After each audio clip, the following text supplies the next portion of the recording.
Oke, Bung Renner, ini ngobrol kita makin seru, Ya, katanya ya, makin seru nih, makin asik.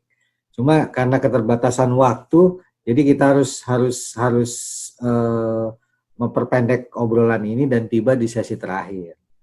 Nah, pertanyaannya saya gini, apa yang harus dilakukan oleh masyarakat secara luas untuk menghadapi pandemi ini? Karena serangan informasi juga begitu hebat. Kita kadang-kadang bingung juga nih, ini mana yang hoax, mana yang bukan, mana yang bisa dipercaya, mana yang tidak gitu.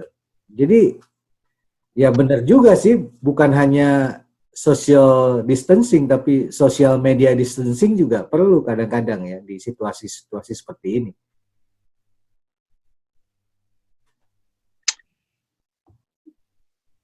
kebudayaan politik kita yang kemaruk itu, yang dihasilkan oleh Pilpres dan pemilu kemarin itu, ternyata masih berlanjut.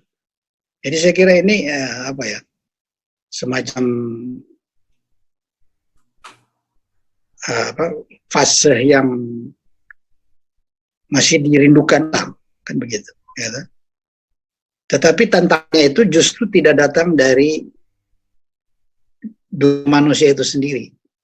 Saya tidak tahu kenapa tantangannya itu justru datang dari dunia di luar manusia, gitu. Kalau kemarin kan kita di Pilpres kita berhadapan nama manusia dengan manusia kan, gitu. Ya. Nah ternyata setelah saya katakanlah kebudayaan alam itu menghadapi kebudayaan politik yang diwariskan dari Pilpres kemarin itu ternyata masih mewarisi tabiat-tabiat kemaruk seperti itu. Padahal tantangannya itu sudah bukan lagi manusia sebagai lawan politiknya, tetapi yang dihadapi itu adalah di luar manusia itu sendiri, kan? Gitu. Saya tidak tahu kenapa harus virus itu yang datang menguji kemampuan kita untuk bisa bersatu atau tidak. Sebetulnya saya melihat itu hikmahnya di situ. Kita sedang diuji, kita masih mau bersatu enggak?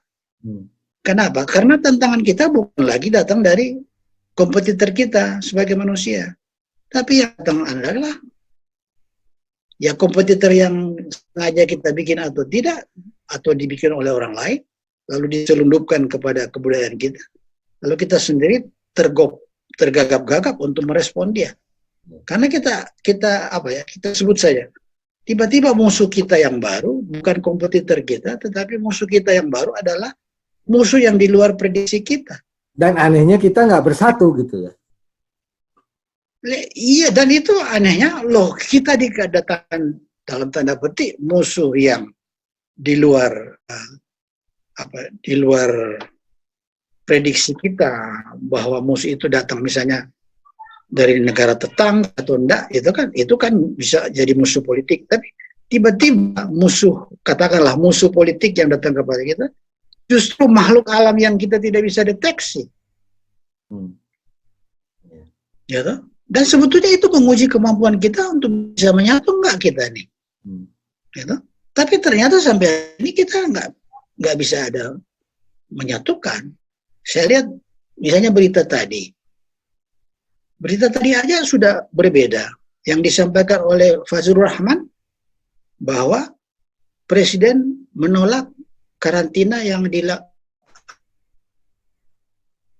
hendak dilakukan oleh Anies Baswedan.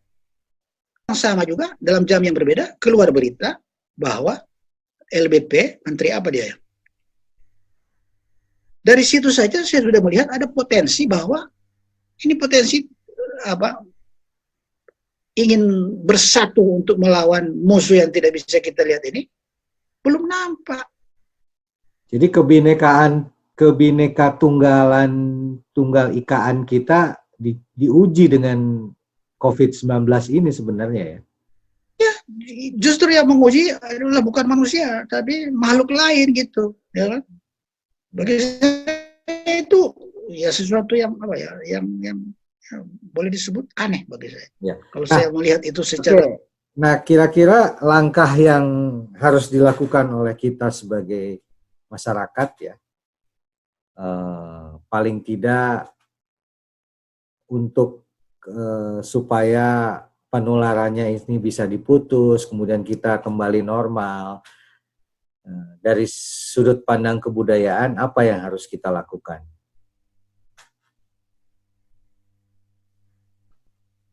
Ya saya kira begini, manusia itu pada hakikatnya dalam semua kebudayaan dia mempunyai cadangan untuk bisa terbebas dari ancaman-ancaman yang ada. Apakah itu ancaman datang dari dirinya sendiri atau ancaman yang datang dari luar dirinya? Saya kira manusia sudah dibekali apa ya, dibekali apa semacam apa ya, apa semacam proteksi itu, untuk memproteksi dia dari ancaman itu. Manusia sudah rasanya sudah berabad-abad manusia selalu punya calon. Saya kira sekarang juga kalau kita tidak bisa menghadapi negara ini bisa hadir dalam diri kita, ya saya kira kalau kita tidak membutuhkan negara sama sekali, ya kitalah yang harus hadir untuk safety bagi diri kita sendiri, saya kira. Dan kita biasanya sudah punya apa? Sudah punya self protection untuk mengatasi itu. Saya meyakini itu karena kita sudah terbiasa dengan apa? Dengan menghadapi ancaman-ancaman baik yang datang dari diri sendiri ataupun dari luar. Ya. Jadi saya kira bagaimana? Ya, silakan. Ya sebetulnya kalau saya bisa memberi advice bahwa ya kita tidak perlu terlalu khawatir dengan keadaan yang ada ini. Ya. Keadaan ini mau genting atau tidak ya, sangat ditentukan oleh sikap kita, kan begitu. Kalau sikap kita merasa wah ini kita sudah melihat kiri kanan, kita sudah melihat kiri kanan, sebelah atas bawah dan segala macam, melihat data-data yang ada, ya kita sendiri yang bisa memprotek itu. Ya. Tidak bisa membutuhkan yang lain, ya kan? Kalau punya cerita, wah ini pemain ini bisa bertahan, dia bisa apa? Dia bisa dilawan oleh kemampuan imunologi yang ada pada diri kita, kan begitu. Jadi kemampuan daya imun kita yang ada dalam diri ini bisa melawan kemampuan virus itu sendiri. Ya. Salah satunya misalnya dengan makanan yang baik dan segala macam, dan orang merasa terancam, dan pola hidup sehat. Tiba-tiba makanan, ya saya kira sudah banyak anjuran-anjuran seperti itu dan cuma yang saya harapkan sebetulnya dalam arti ini pemerintah yang memiliki kewenangan itu harus lebih apa ya, menanggalkan dulu lah itu apa hasrat politiknya itu. Gitu. Apa ya? Kemanusiaan itu sebetulnya bisa datang kalau hasrat politik itu tidak terlalu dikedepankan, kan begitu. Ya, kan? Saya melihat ini masalah peristiwa nasional, tapi yang apa ya dibully oleh pendukung ataupun apa, ini kok Gubernur Jakarta, saya bilang ini ada apa ini? Ya. Oke, Bung Renal, yang terakhir nih karena waktu kita terbatas ini, yang terakhir. Apa pesan untuk Indonesia? 3 kata.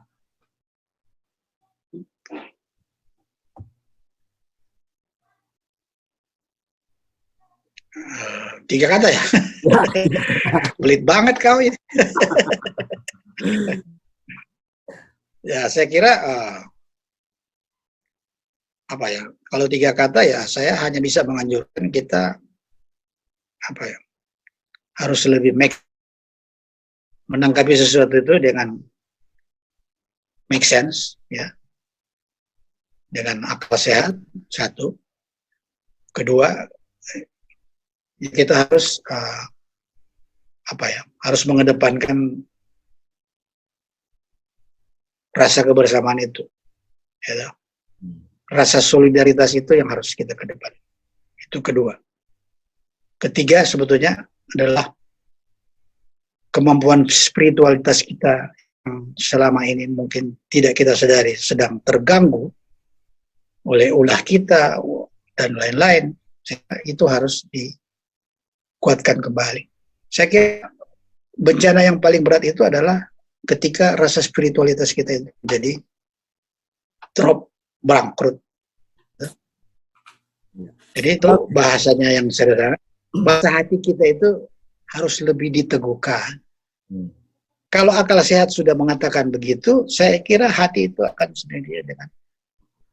Jadi antara hati dan antara pikiran, akal sehat atau make sense dan hati itu hanya bisa dipadukan oleh adanya integrasi, adanya kesamaan, solidaritas. Kalau tidak ada itu percuma. Dua-dua ini terganggu gitu. Jadi solidaritas itu harus hadir, solidaritas, integritas harus hadir dengan adanya make sense dan kekuatan spiritualitas kita.